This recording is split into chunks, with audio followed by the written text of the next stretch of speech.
kasi nga raw, she was already invited there for one time already.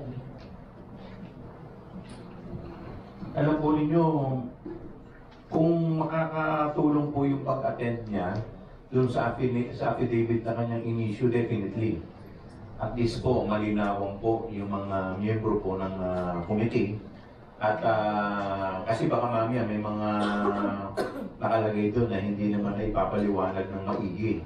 So yun po yung tamang opportunity na marinig po natin mismo sa bibig po ng ating Vice Presidente. Thank you. Thank you, Red. Apologies, I overlooked a request from Earl of MBC 30 to ask question.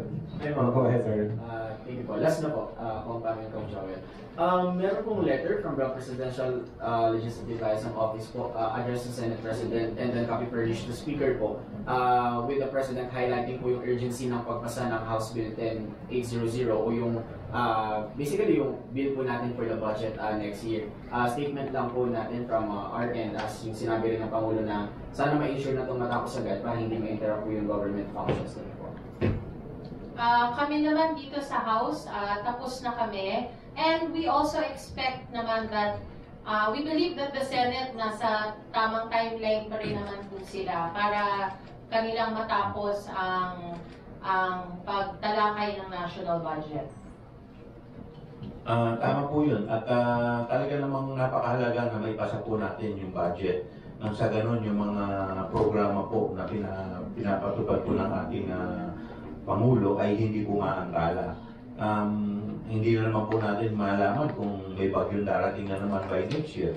So, ganun kahalaga na yung budget ay may pass na po na maaga para tuloy-tuloy po yung pagsiservisyo natin sa gobyerno. Thank you po. Thank you. Before we conclude this press conference, we request our speakers to share their brief closing remarks. Thank you sa ating friends sa media sa inyong mga katanungan. We look forward to seeing you all tomorrow sa hearing ni Chairman Joel para sa pagtalakay muli ng mga funds at ng OVP at ng DepEd. Thank you.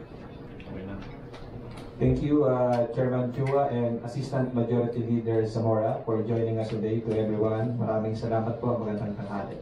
Thank you.